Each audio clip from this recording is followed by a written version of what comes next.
feel like a freak? Feel like a freak? Feel like a freak? Feel like a freak?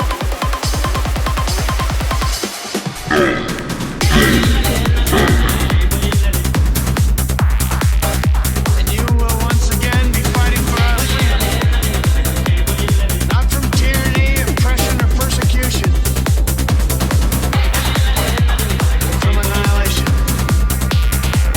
We're fighting for our right to live, exist. One voice, we will not go quietly into the night. We will not finish the fight.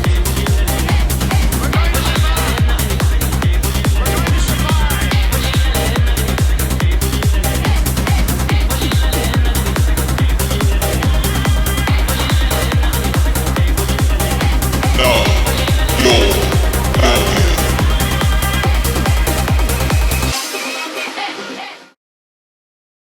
Hi there, social media peeps. Jonathan here from Some Talented People with a show, a brand new show, in fact. Do you feel like a freak? Know your value? This is a presentation in collaboration with Business Live Global, who are the radio station who will be hosting this recording. It will also be out on all of our feeds, YouTube, everywhere you go, wherever you consume your social, we will be there.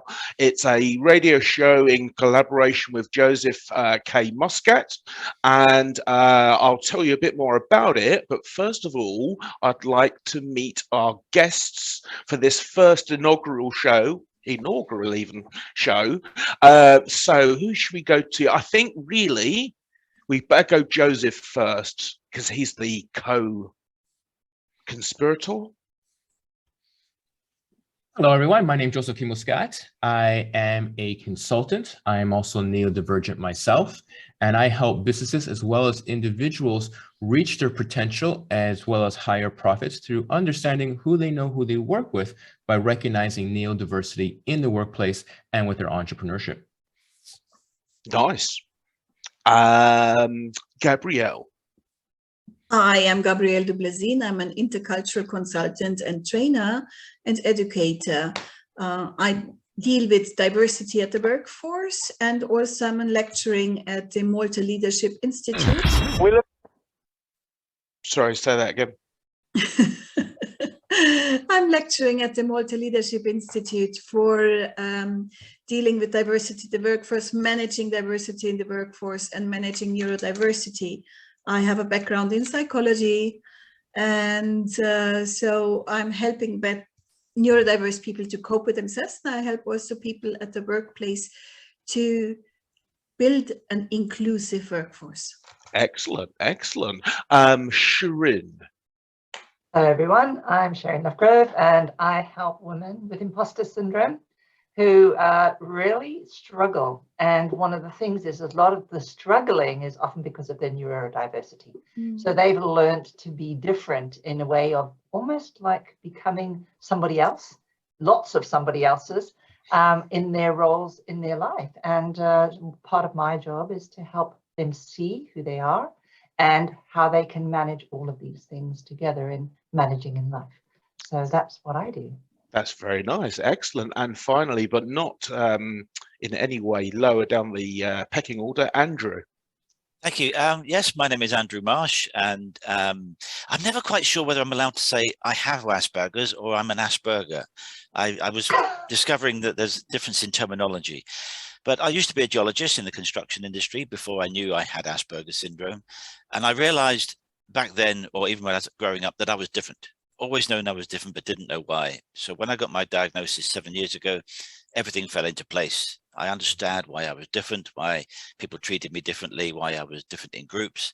And I now use the skills that I've developed and coping mechanisms I've developed growing up and working in the construction industry to put strategies together to help employers and employees better manage people with Asperger's syndrome or with neurodivergent needs in the workplace, because they are an amazing hidden talent pool and you need to get the best out of them. And you can't necessarily do that by dealing with them and managing them in the same way as you would with neurotypical people.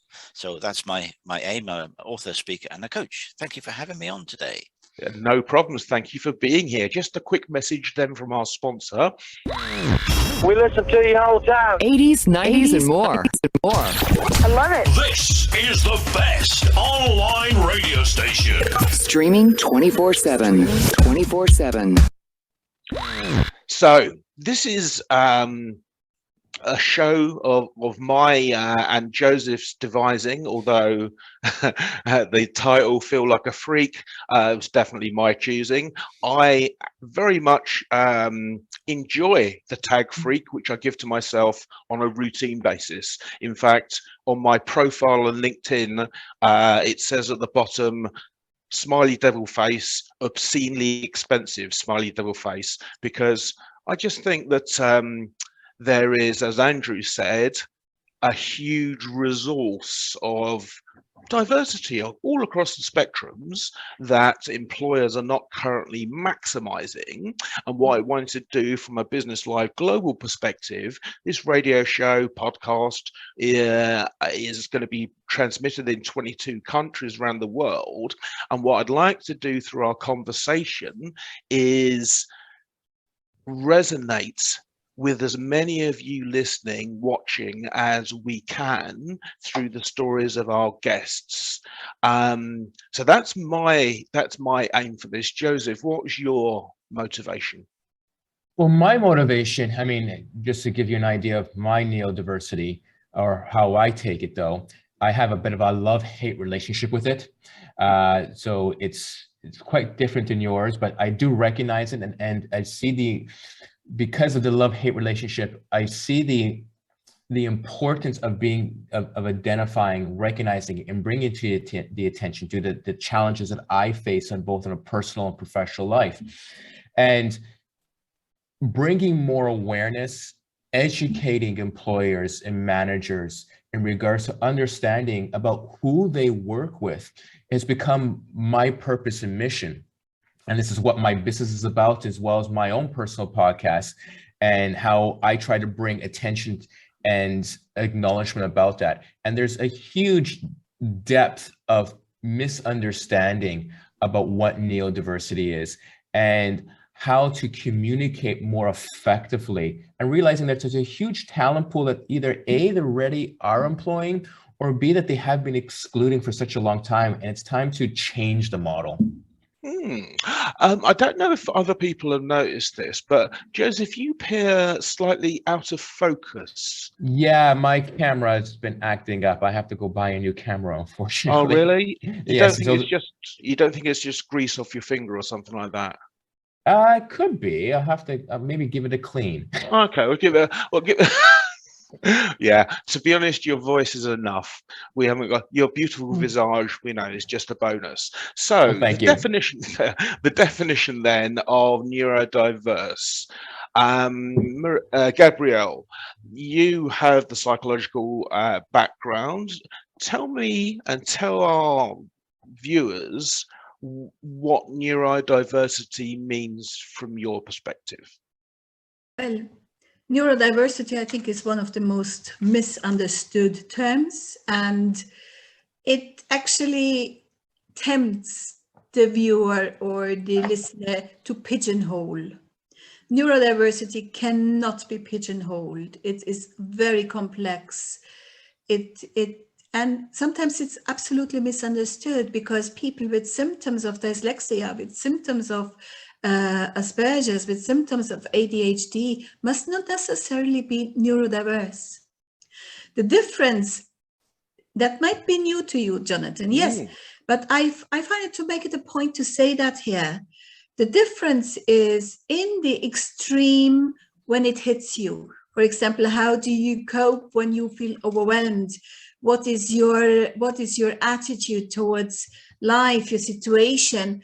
How your ability to develop coping mechanisms, and this is a gradient, as a matter of fact. You see, that there is the way how you view yourself and how you are viewed from a medical perspective, but also how you are viewing to yourself from a therapeutic perspective. And it's all about the gradient of functionality. So I invite every participant to look a little bit further, to read a little bit more up into when is it neurodiverse or not, because that would explode the scope of this show to go to go in detail into that, but there is a difference. So, and my own take is to share a little bit of my experience with you, and also to help you, because what I met working with many people in that spectrum, I call it neurodiverse spectrum, is to develop the right coping mechanism, or to understand what is normal, and from what perspective do we view norm and normal. And I enjoy very much Jonathan's attitude is that he loves his tag freak, because freak has two aspects. One is the freedom to be who you are, but it also is the standing or the accepting that freaking out and learning what it is when I freak out and when I freak with. You see, we have conceptualized terms, we have stereotyped terms, and we use terms, society uses terms and terminologies according to the trend, what's currently in or out, or hip or not, or what is commonly acceptable depending of the culture of the respective society. Where are you based, Gabrielle? I am based in Malta, and I must admit I'm not a little bit innocent. I'm not innocent on Joseph's development. So we are both partners in crime, so to say. Okay. And the transition from, because we are constantly human becomings. We are not human beings. We are constantly in a state of becoming and transitioning. And I'm very, very happy to be part of the show, but also to be part in Joseph's mission, what he set out to do, because I feel it is, and what you are doing, Jonathan, I feel, because it is so very important to bring a holistic perspective. So, Sharon, you mentioned in your introduction that you discover yourself and you rediscover yourself. So this gradient thing, what was your perspective? I didn't even know about this gradient. Did you? Yeah. Well, I think I start to think about imposter syndrome as a spectrum as well, because everything is a spectrum, whereas the norm is determined mostly by culture, isn't it, really? So culture says this is what it is. A lot of people manage perfectly well, but there's quirks. Yeah. So it's when, and what beautiful thing that Gabrielle really put in there is, what do you do when something goes wrong? What's your reaction when something goes wrong? How are you held? How do you manage? And what happens to you in that situation? And really, that's probably how we got to live in the world. We have to know how to help people manage to be free and to be able to express themselves in the maximum of their potential that they can. And I think what's often happened, as Gabriella said, is we pinpoint, we put people into categories because it is easier, yes. But what happens is we lock them into categories, and we don't see the breadth and the depth and the unique differences or the unique genius of each human. And because we're unable to move out of our own mindsets, right? And so we're looking through this filter of whatever culture decides. I mean, I always remember a story where in Africa, certainly a long time ago, is where most of the cultures, if you had children that were schizophrenic, they were seen as shamans, right? They were seen as shamans, and they were taken away. They were managed, they were helped, they were given a purpose, they were esteemed. And then what happened? We have people with schizophrenia, or we have them having hallucinations. We all have hallucinations. When we talk to ourselves, we have hallucinations. We hear voices, all of us. We just don't choose to listen and discern, where's that voice coming from, right? So what happens is we automatically think someone is mad because they do something that's slightly different because we're uncomfortable. And it's really about how do we be comfortable with the discomfort and look to be curious about what this person brings and what this person is. Yeah. Well, Andrew. Yes. When I was talking before we started recording, luckily, so it isn't on the recording, I asserted that I thought that neurodivergent brains were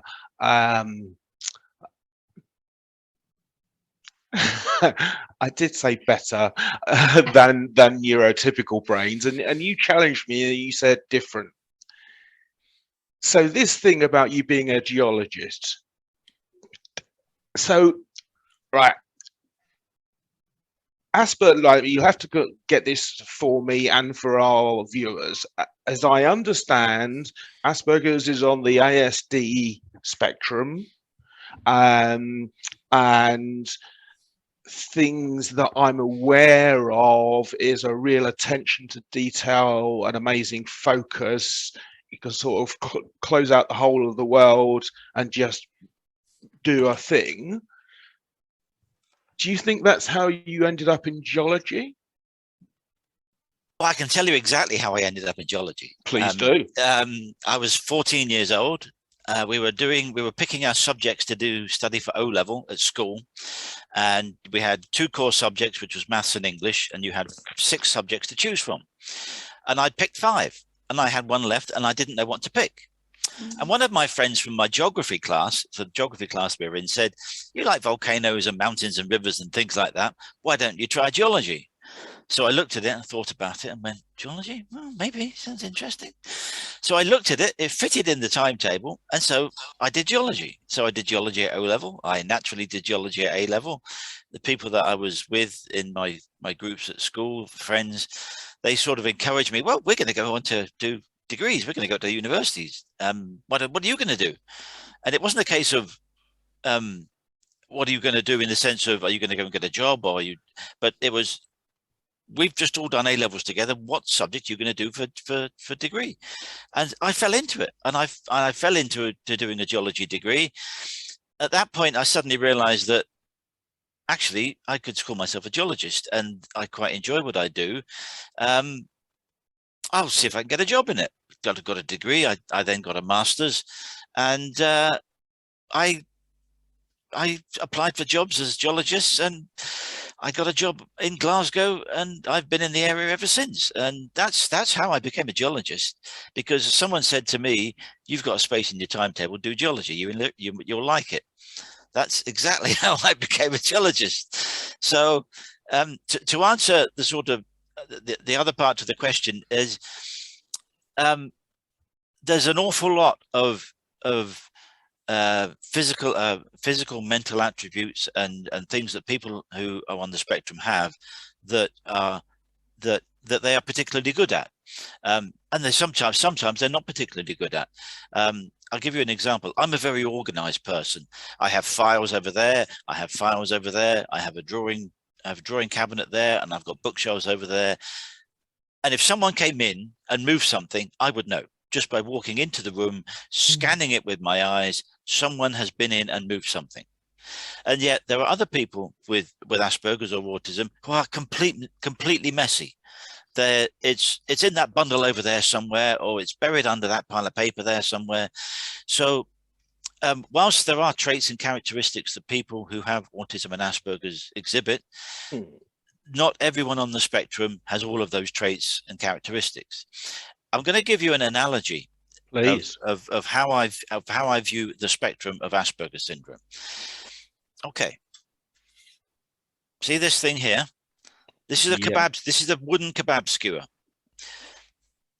Imagine you had a grapefruit in one hand and you shoved the kebab skewer through the grapefruit, so that you had about a third of it sticking out one end to the blunt end, a third of it in the grapefruit, and a third of it with the pointy end sticking out the other end. Imagine the pointy end is 100% and the blunt end is 0%. Okay, we've all got that?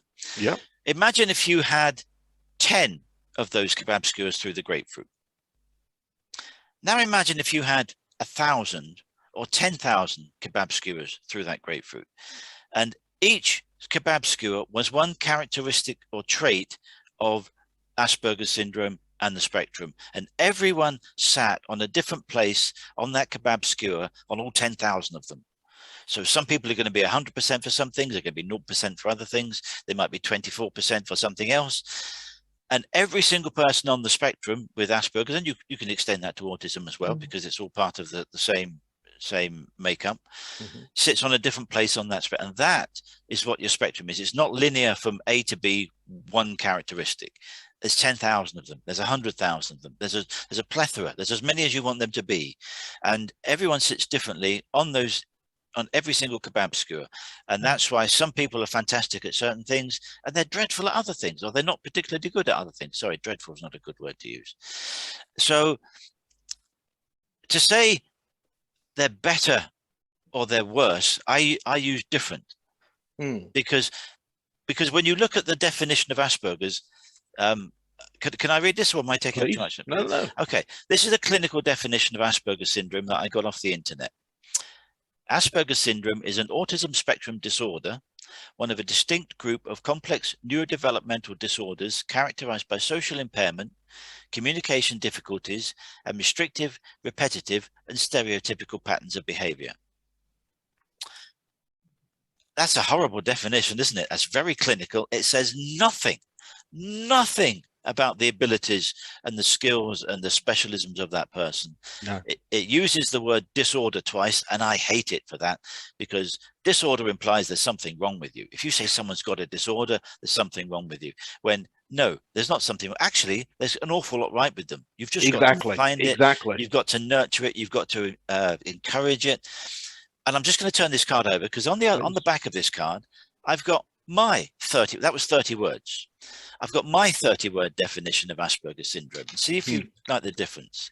Joseph looks like he knows this. Yeah. We had a very, very good conversation for an hour and a half, Joseph and I, on this podcast. Cool. Asperger's syndrome is an autism spectrum condition characterized by unique problem-solving skills, a highly developed imagination, and a flair for innovation in design, engineering, science, computing, and the arts. That's my 30-word definition of Asperger's, and I relate to that. That's what I relate to. If you're going to pin me against the wall and say, what are you? Tell me what skewer you're on. I'm on all of those skewers, but that's what mine means. It is so important. It is so important not to label. And both Gabrielle and Shireen both mentioned a word which in the context of what we're talking about, I hate. It's the word normal. Because what is normal? How do you define normal? Exactly. If you start looking at it, then there's race, there's color, there's sexual identity, there's gender, there's hair color, there's eye color, there's size of feet. Do they wear glasses? Have they got hearing problems? Have they got dentures? Do they wear a wig? Have they got long hair? Have they got short hair? Have they got tattoos? Have they got piercings? You break all of that down into all of us, and guess what you get? You get 7 billion different people, because that's exactly what we are. Do you think people still wear wigs? Yes. Really? Yes. Yeah. Yeah. My wife. Not a 70s Afro wig for a disco, an actual wig for hair. Really? When my wife had cancer and chemotherapy, she lost her hair, and when she lost her hair, they were brilliant. They sent her away to get a brilliant wig made for her, and she wore the wig. She didn't wear it very often, but from time to time she would wear the wig, and it was absolutely fine with that. And it's just what made her feel comfortable at the time on that day. And indeed, I was thinking more about men in the 70s on TV used to wear these wigs, which were awful. Obviously for medical needs, you would need to get in there. But I mean, Tina Turner wears wigs. She had an accident as a young adult where a lot of her hair got burnt off, and she wears wigs. Oh, And all sorts of people with wigs. Lady Gaga wears wigs all the time. She's got a different hairstyle every time you see her, because that's who she identifies with. That's who she wants to be at that particular time, whether she's doing an appearance, putting on a show, or doing an interview. So why not people wear wigs? Why not? So let me ask the room this question. Although I can perfectly well accept what Andrew's saying, that we're all different, there will be certain things. So in your definition of autism, Andrew, there are certain things you've identified as being common. So, Joseph, you've been on this neurodiversity journey since we spoke, what, a year or so ago? About a year ago, yeah. Yeah. Tell me what your purpose, your mission is. Well, to understand that, you have to understand me. I mean, I was diagnosed at a very young age. Okay. And my diagnosis doesn't fall into the category of the top ones, you know, such as dyslexia or ADHD. Mine is more visual motor, visual perception, and working memory. So it's a neurodiversity, but doesn't fall into the major categories. And if anything, visual perception gets often misdiagnosed as being dyslexic. So with my journey has taken me to a very long aspect where definitely issues with school, running my own business and ran into issues, trying to find support, and everything's out there is geared towards kids. So, you know, when you're in the school system, if done correctly, and you've been identified and you have the right teachers, you can develop the support and develop the coping mechanisms and learn to succeed outside of school. But if you're dealing with teachers who haven't been trained or doesn't understand the coping mechanisms and help you identify, and this is where my love-hate situation comes into play, is if I was defined and shown how to use my strengths more effectively, then I think I would have been more effective, not only as a student, but definitely as an entrepreneur.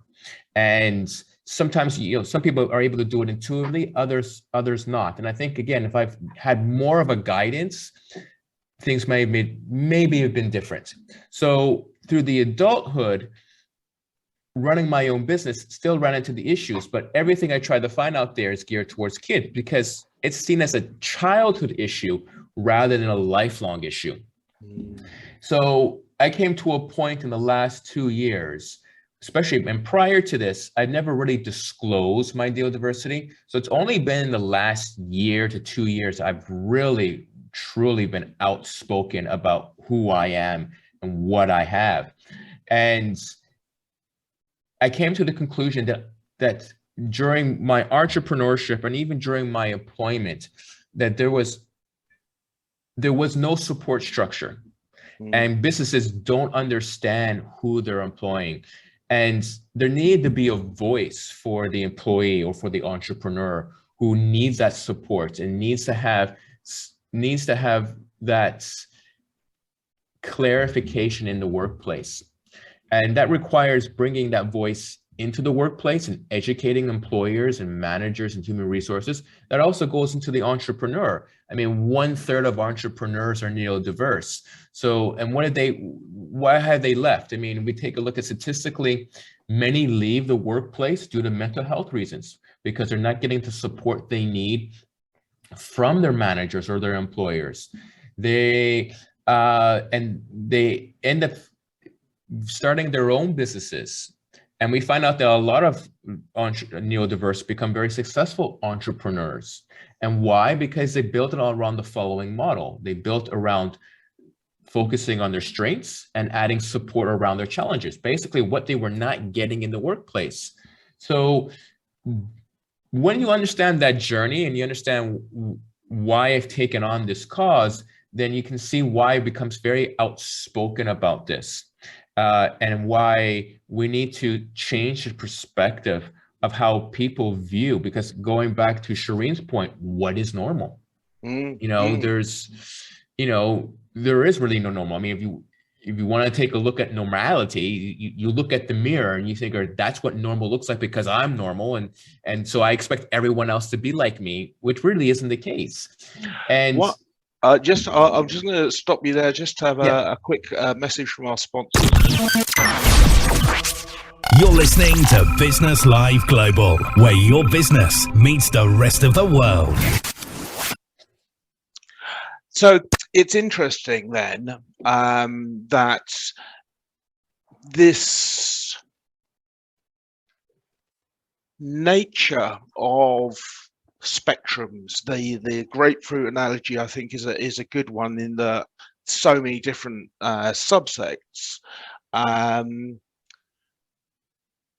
So both Shireen and Gabrielle, you're dealing with majority female customers or not? Well, okay. In that case, Shireen, tell me about your customer base from a neurodivergent perspective. So yeah, I suppose what I think about an idea that everybody being unique and all in a way, in their own unique way, neurotypical, because we always look at things and think, oh wow, okay, that's me. And I think from a nature's point of view, we try and always have sameness because that is a kind of a safety kind of mechanism. But I think for women that have imposter syndrome, a lot of it is based in what happened as early cultural programming, and also the fact that, women tend to experience trauma quite differently. So the way they experience life and the way they view it. And I think that so many women are incredibly clever in the way they adapt. Yeah. So an interesting thing, as I said early on, is most women work with feelings. Most women. I'm not saying all women, because there are a lot of women that are disconnected and they can't connect to those feelings. But each of them will do strategies that will make them uniquely good at things. So I used to work as a nurse. I could walk into a ward. I would know who was going to crash and who wouldn't, and I wouldn't know why. And I would be able to look at everyone, and I could see differences constantly. It was like I was watching different images of them moving all of the time. And sometimes I didn't know what was really real or not real, except I would know that there was a slightly different sense of density. So, but to tell people about those sort of things. So a lot of women have a lot of intuition, but they also don't experience that as being kind in the big world, because when we say, oh, I have a hunch, I have an intuition, nobody bothers to ask them, well, what is that intuition about? Where does it come from? How do you find out what it means?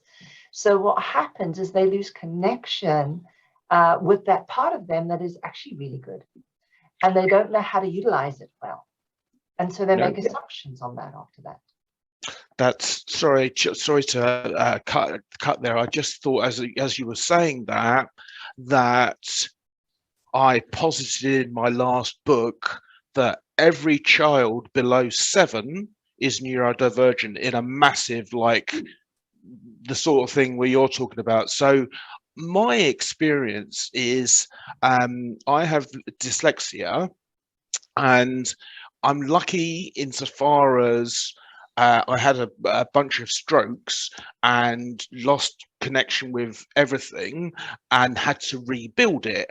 And this was something I didn't know other people couldn't do, but I was watching myself rebuild my brain because I was having to learn to walk and talk and do all these things again. So the visual representations, I was watching them going, oh, that's interesting. And then I realized that I could hold 3 to 6 different perspectives of the same scene in one thing.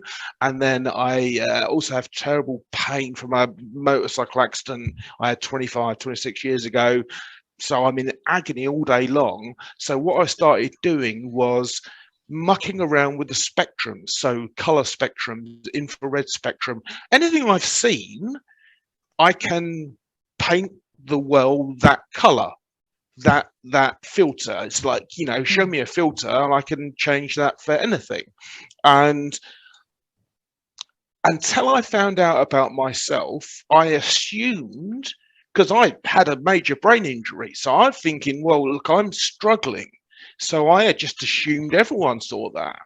And it's like, and I had to contemplate on this for, it took me 18 months to try to put myself in the head of someone who only has one perspective, to realize that what this means to me as a lived experience is that the world, the very nature of reality, is entirely fluid. You hit me with a stone or a stick, fair enough, it exists. You tell me something is possible or impossible, no. You might think that, but that's not at all true. So, dive in on this conversation. I don't want to leave this anymore. Someone, Joseph, take over.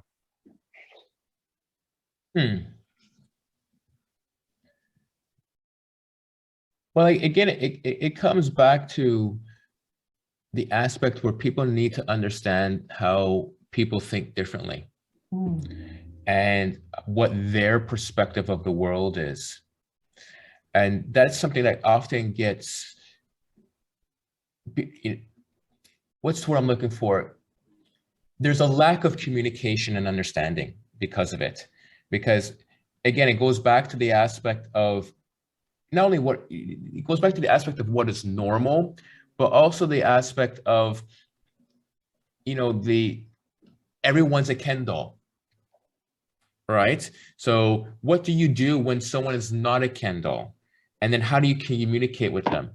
They're not willing to accept or adapt to the person who is not like them or like everyone else.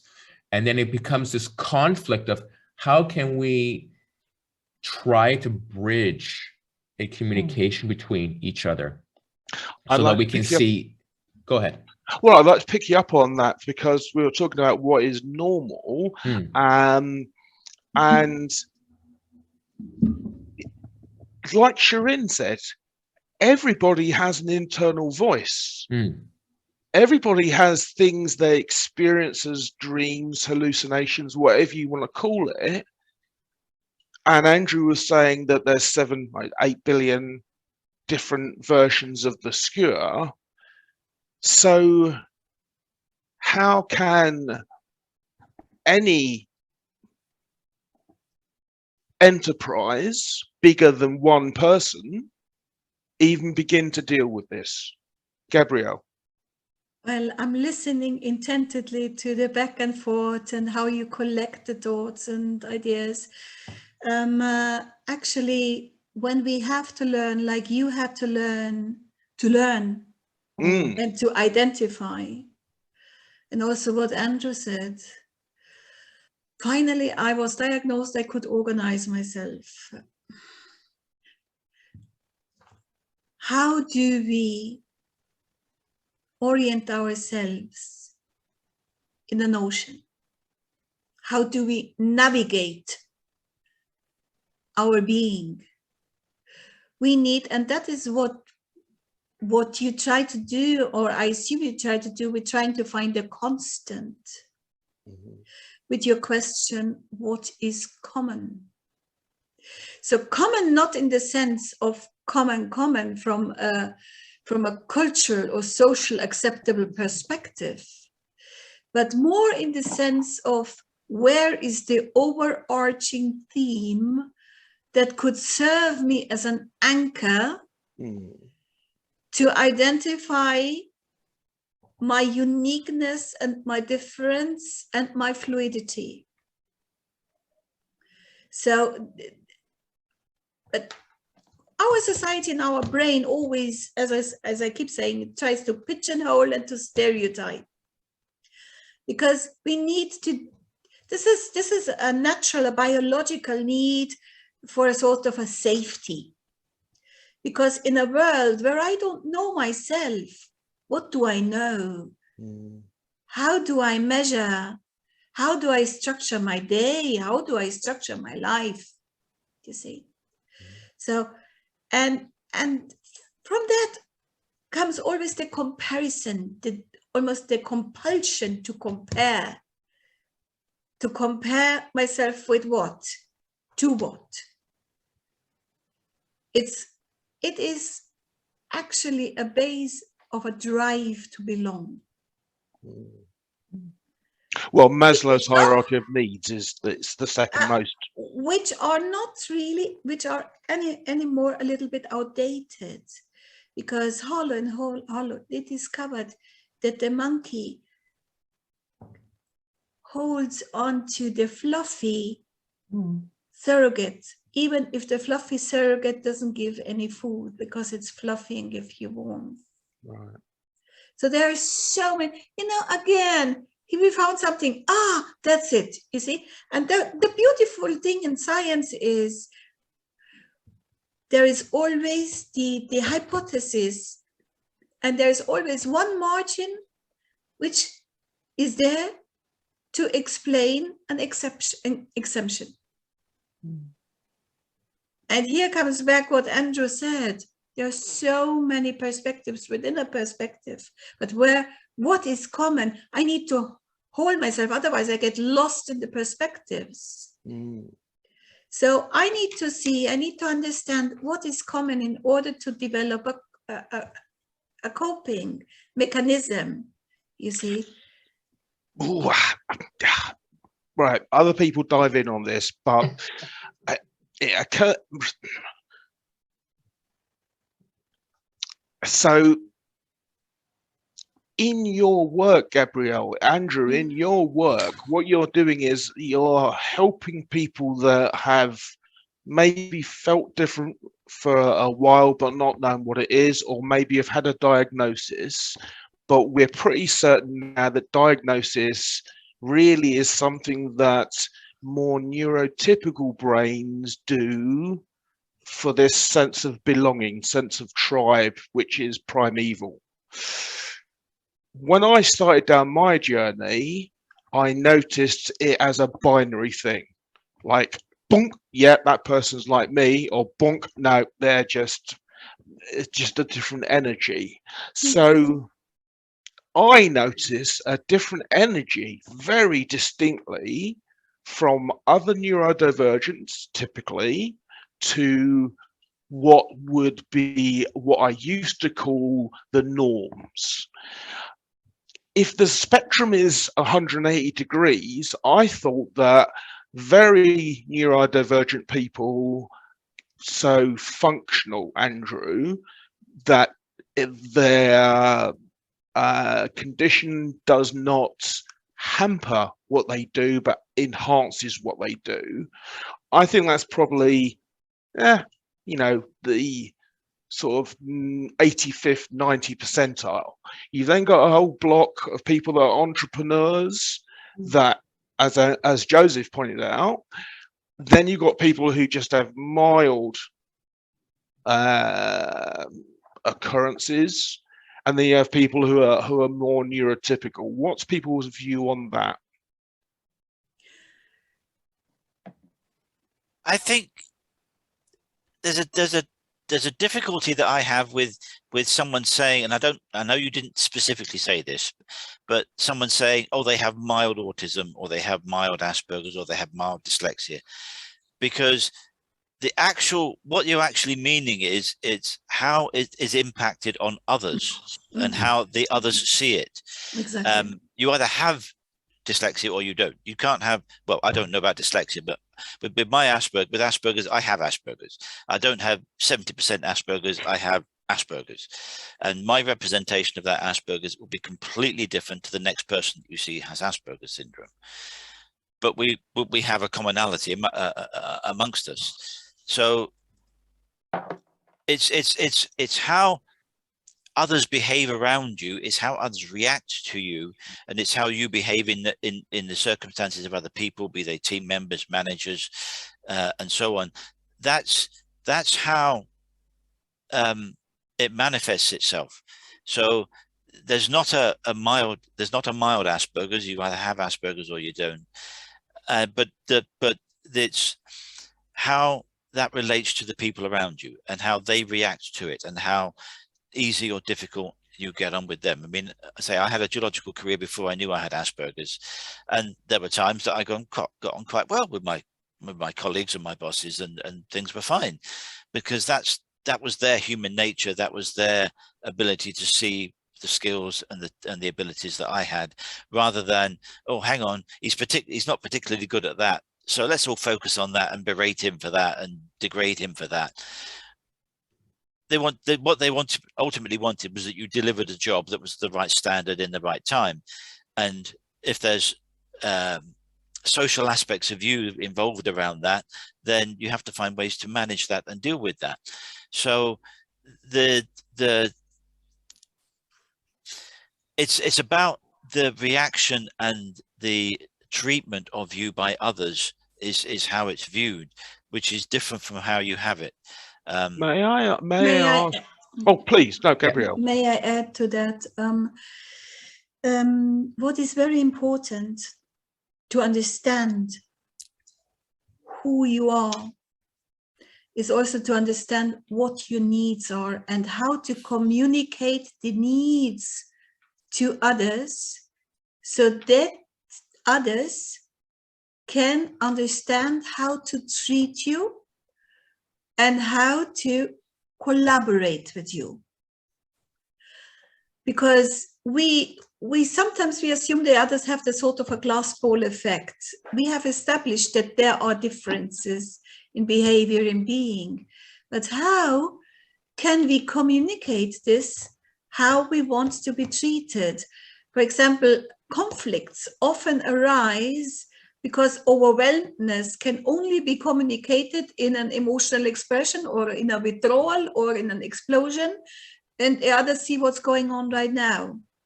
But there is a step before. Once I understand where my boundaries are, where my limits are, to what extent can I process information, to what extent can I function within a team, within a group of people, is how do I communicate that?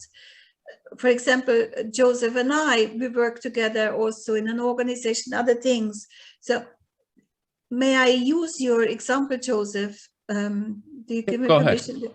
So when Joseph says, wait a moment, for example, I need to be processing step by step. So give it to me step by step.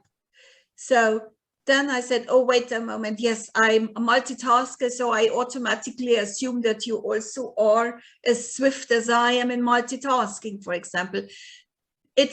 I use this example, and I asked Joseph's permission to give me to give this example, because it's very important to communicate our boundaries before we overreact by either withdrawing or by expressing our displeasure in one way or the other, or avoiding. We have different strategies, like either we avoid the person, we avoid the situation, or so when we set the boundaries and give the boundaries in that sense to say, I need, by expressing our needs, by verbalizing our needs, I need this step-by-step information in order to collaborate or to work together with you. That is a clear communication. Okay, just a quick word from our sponsors.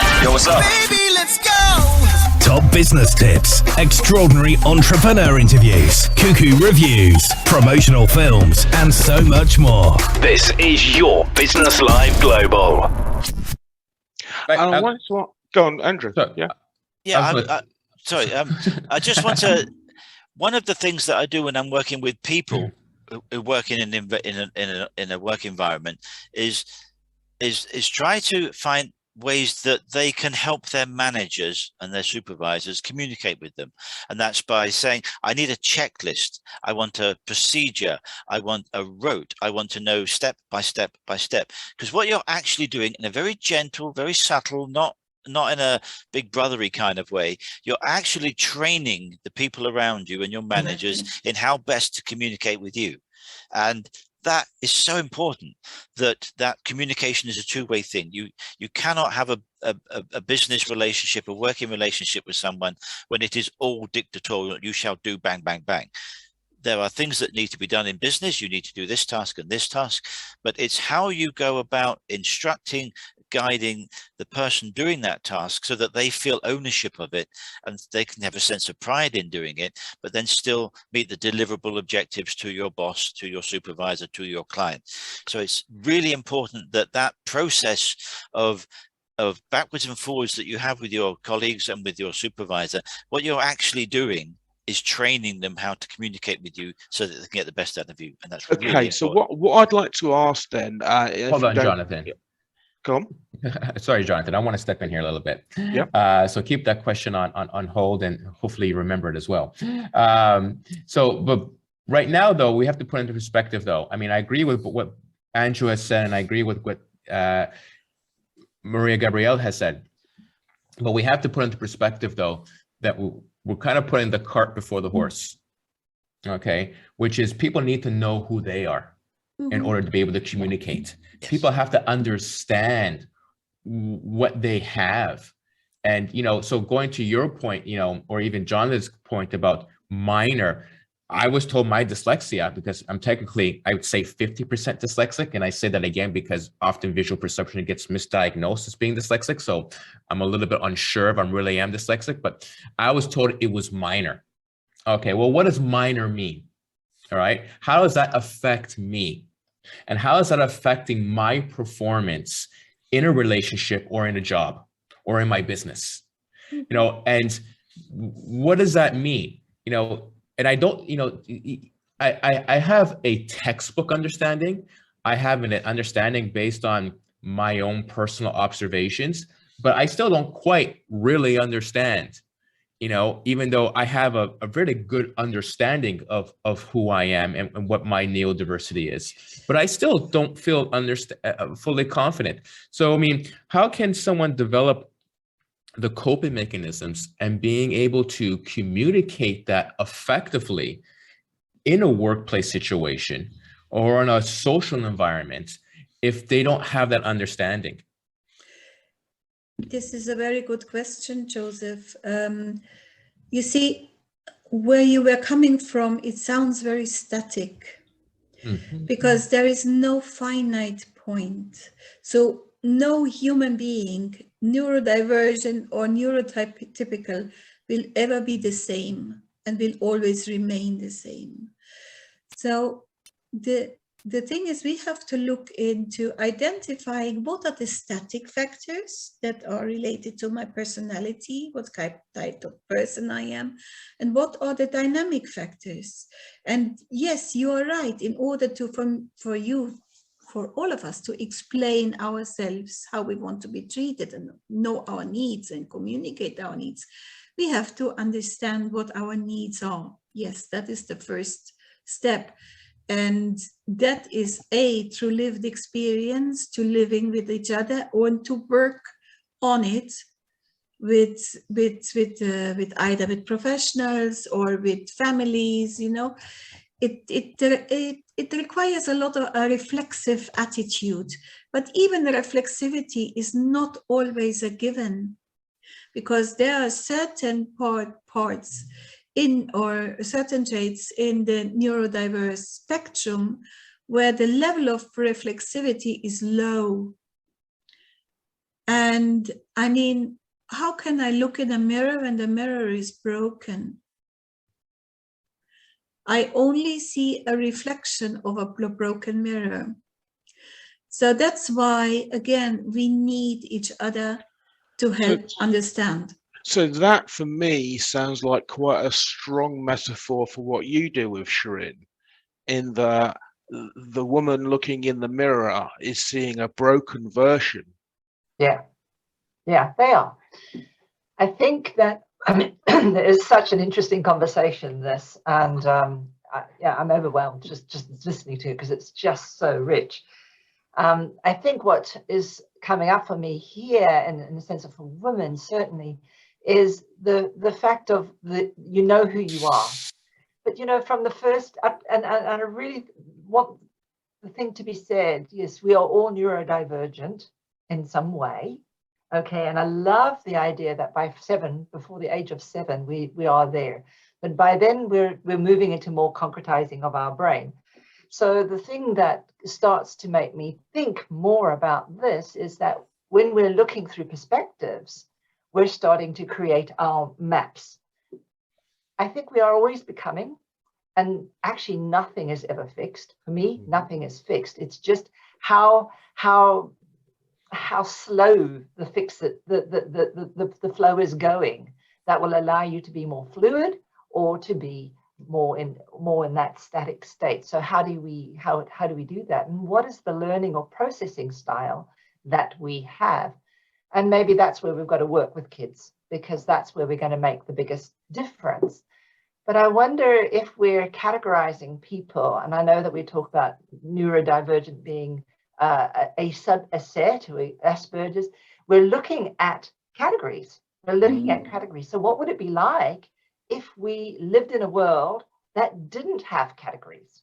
How would that be? I mean, I would imagine it'd be pretty interesting.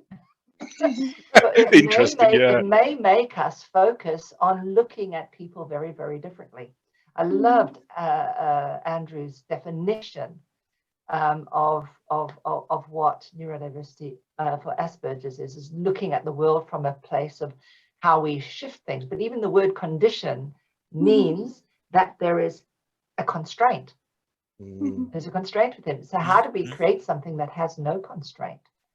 Yeah. And how do we move that? So for women, certainly when they look at themselves, I call it imposter. I think from the moment we're born, we are in that dissonance where we have to meet our needs in the world and we have to survive. We have to orientate and navigate. I loved your Maria, you want to find our constraints, find our boundaries, our constant. And so we are always going to reorientate to a constant. And can we reorientate to that constant that is fluid, so that we can actually keep shifting and changing and going to that course correct, but not have it fixed? Exactly. So, yeah, so from an imposter situation is women are looking at themselves certainly through the filters all the time, and they're making it about them. They're making it about them, so they don't know who they are. They don't know. And I think, sorry, you want to say? No, please carry on. So I think we're naturally, all of us become imposters until we find the who we are. And that's pretty much looking and working and coming to a kind of conclusion that we're all of this. We all are neurodivergent in some way. And some people, you know, because we maybe not have homed in a little more, like more people that we say neurotypical divergent people, they would be more likely to have homed for that skill because that's part of where they did more and more and more of that, particularly if they're coping in society. I think for those that are not reflecting in a more difficult situation, which Mariana was saying, which was interesting, and I love that they are, some are unable to reflect. Most women or people in stress or feeling anxious or in those places, they see the broken mirror because they're unable to see any other perspective. So we have to teach them or help them start to kind of heal that mirror in some way. So let's find a new one. Okay, we're all diving in. Gabrielle, please. There is also a very important aspect we must take into consideration. Neurodivergent or neurotypical, we all grow up with social learning. So a lot what we identify with today is actually not from us. It is socially learned in a very, very young age and sort of taken on as our own. That means to say your upbringing, your social environment, your first most important person you relate to in your life from your when you open your eyes into this world, all that. This has to be taken into consideration as well before you say I. So sometimes we act and behave out of something which is not us, but which we socially acquire. Okay, I'm gonna have to dive in there. I've been waiting to dive in for a while. I am so pleased we have a panel who are prepared to stick their oar in. So here's my observations and my challenges to you so far. Number one, I would suggest that we are all of a certain age, and that being of a certain age, it is easier to look back over our lives and see perspectives, and therefore see where other people are struggling where we did. But we all know, I've never even had children, but we all know that as much as we want, we cannot teach people to stop hurting themselves or stop doing something until they want to learn it. And they only really want to learn it after they've been hurt, if you're lucky. So basically, all you're really talking about, Andrew, is communication etiquette. Yeah. We're not talking about the difference between Asperger's or not, or dyslexic or not. We're talking about, this is how I am, this is how I work best. So it is, before you answer, I'm reading a book at the moment, I just finished it actually, called Winning. And it's having agency in your life, in your work. That's what seems to be key. Comments? Communication is the thing, the biggest thing, the most important thing, because if you can't communicate effectively, you're scuppered. Doesn't matter whether you have a great idea or a great point. If you can't communicate that to others, you are not going to get anywhere further forward. I want to give you a very extreme example of something very quickly. 20 odd years ago, there was a serial killer in this country, and keep it light, eh?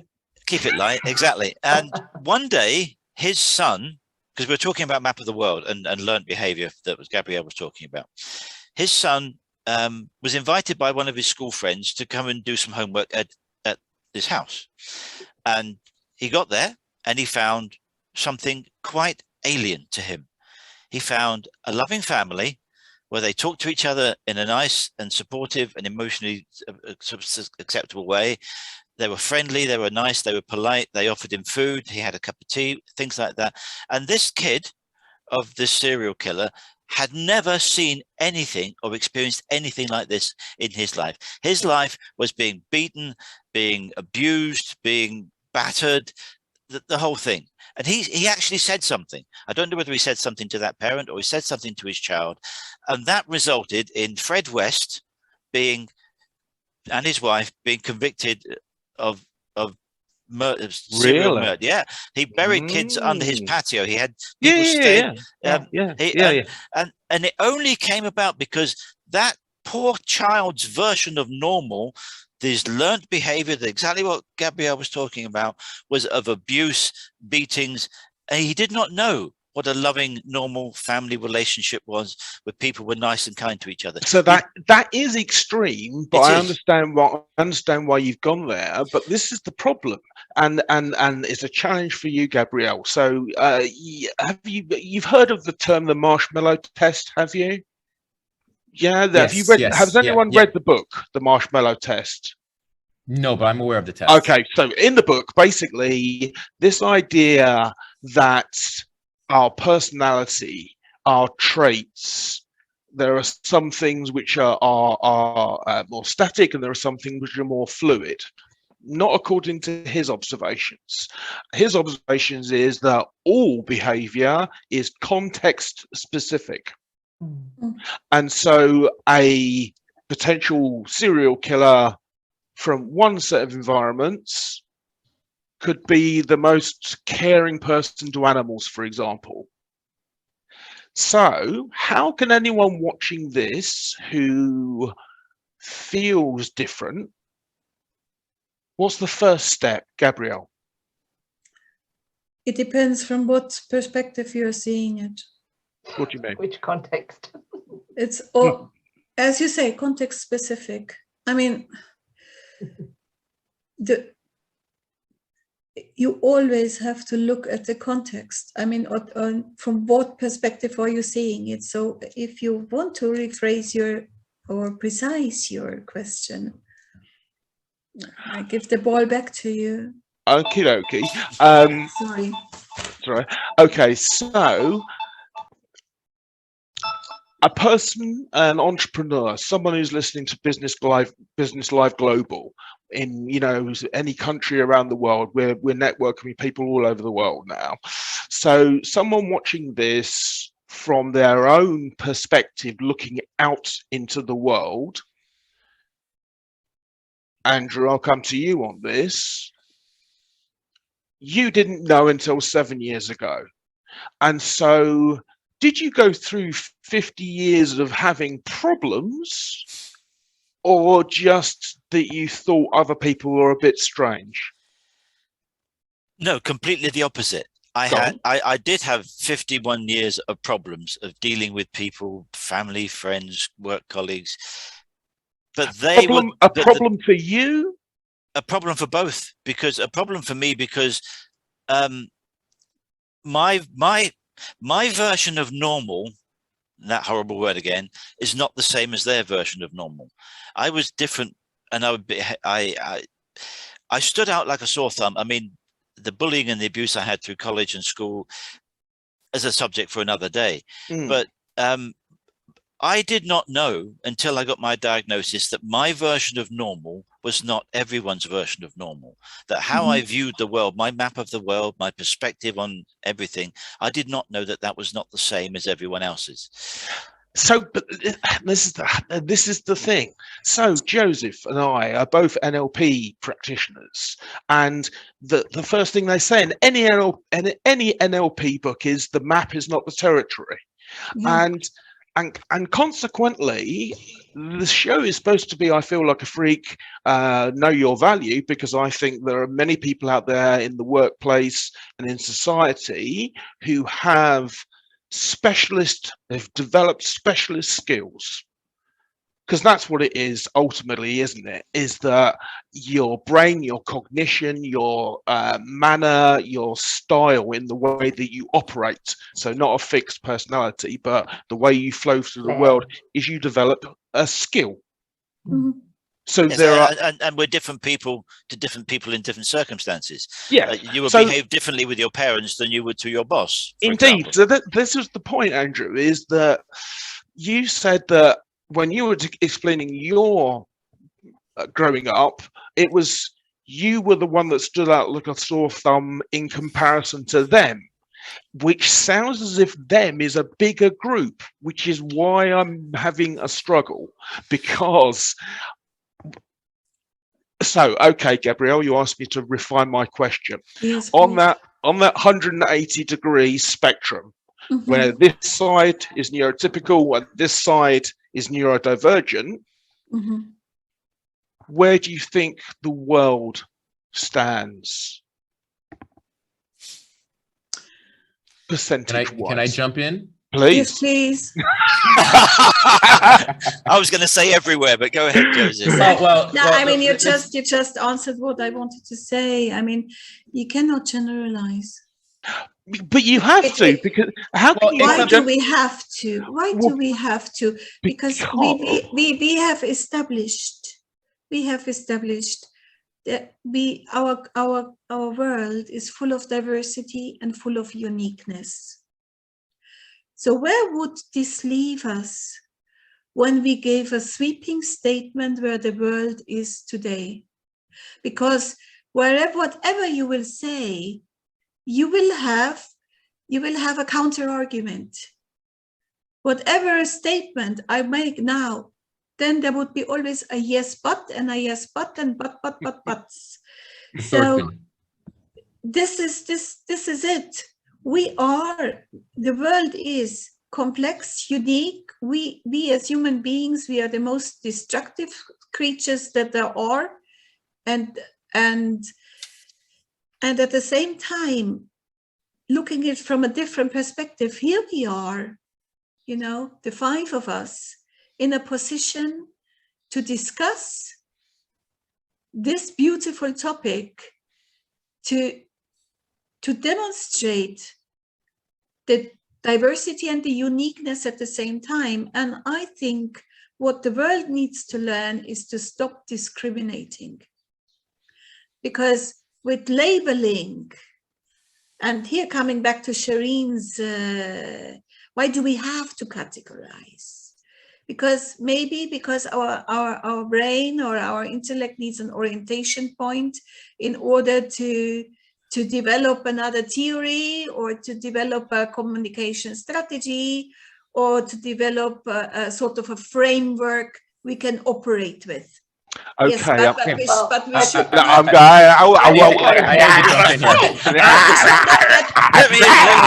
Joseph.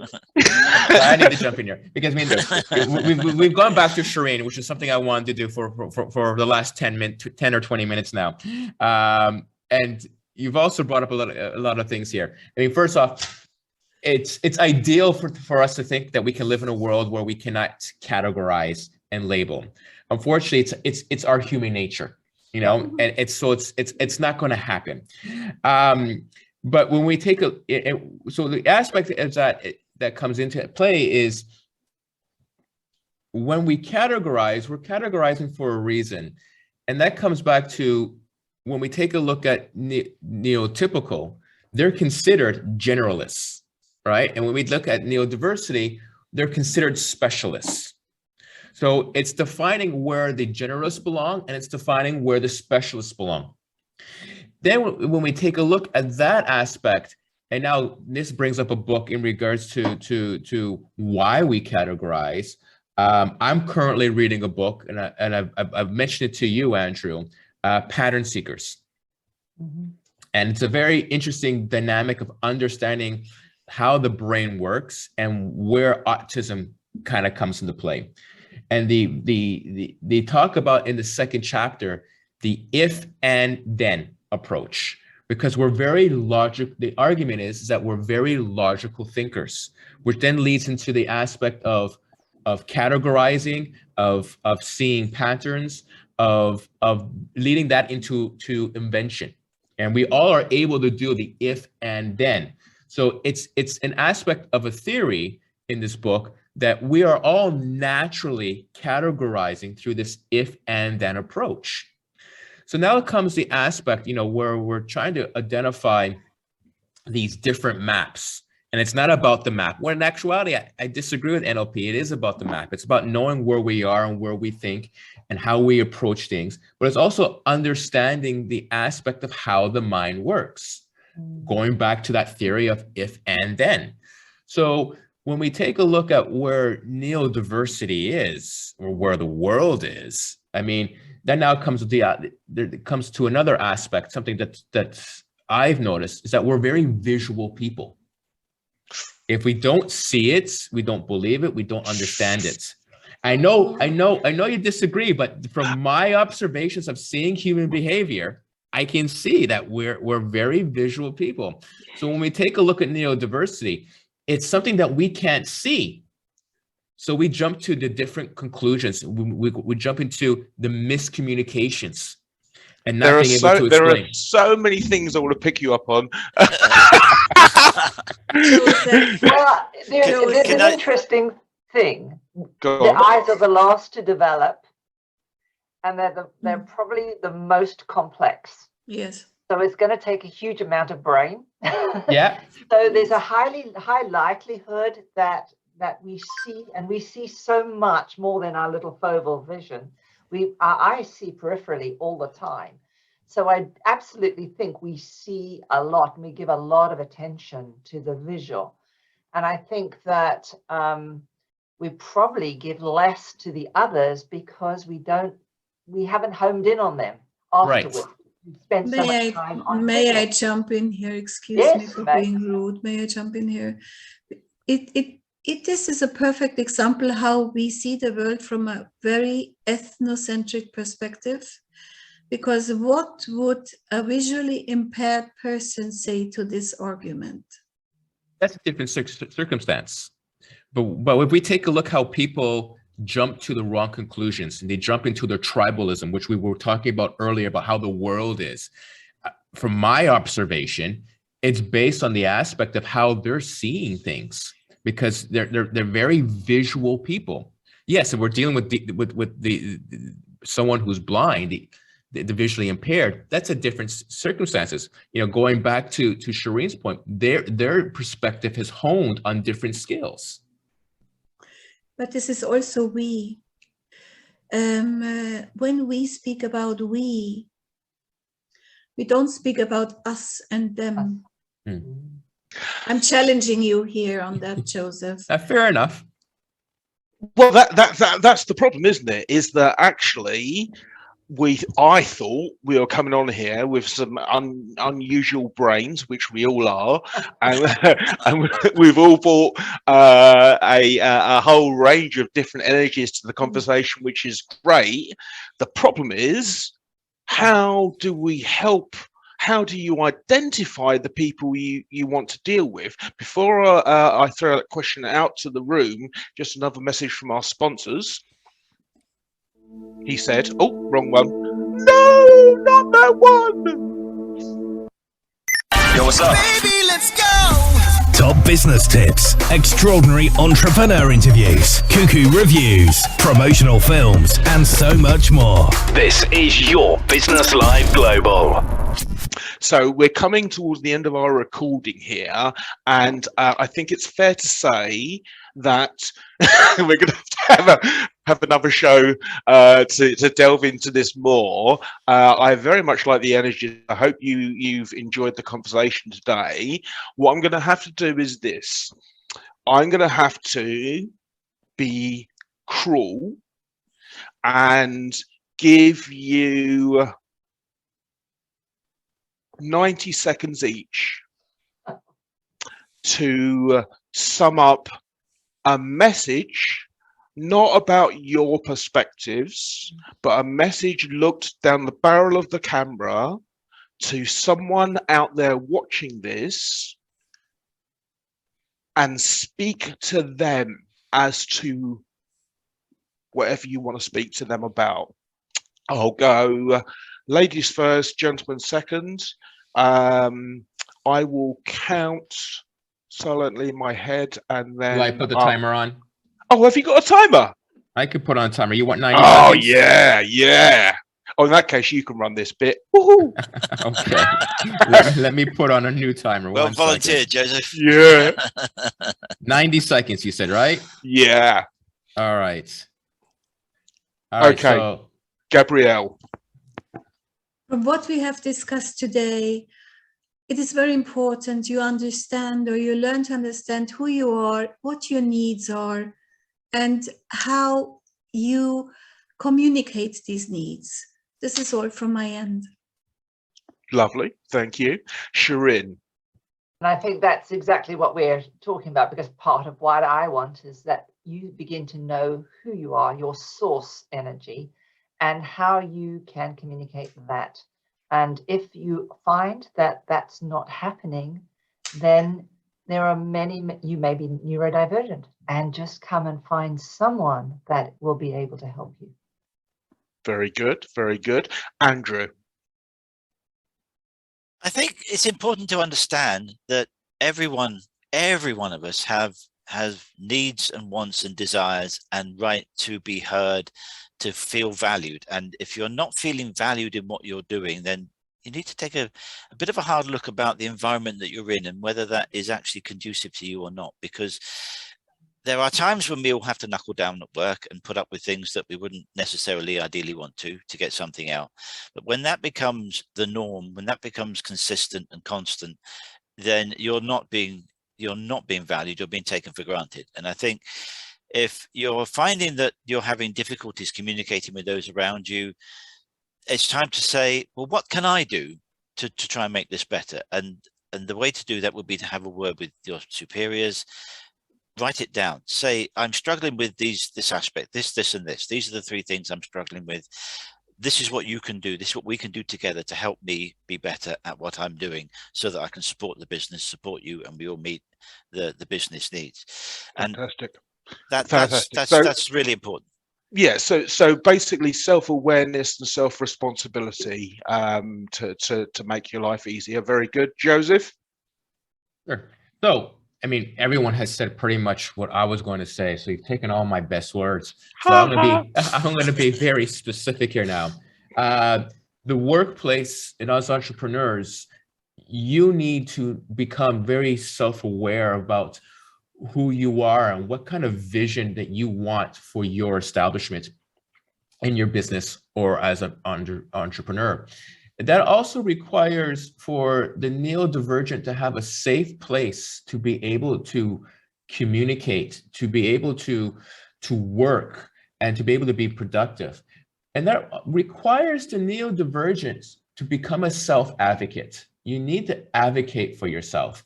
You need to voice, and you need to get other people to understand and recognize that you are there. Very good, very good. Okay, well, listen, I would say, so my wrap up to the show, this didn't go in really according to plan at all, which is always my best kind of recording. What I'd say to people out there on LinkedIn, where I'll be posting this, is that I'll tag in all our guests in the posts. They'll tag us all in their posts. Connect with these individual brains, because as it turns out, none of us are normal.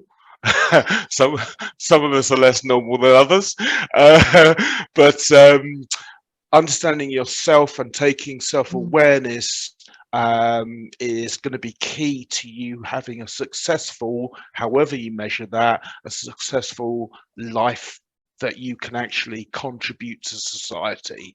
So feel like a freak. Maybe now I'll have to moderate the language, but I like it, and I've already recorded the jingle, so yeah, what are you going to do?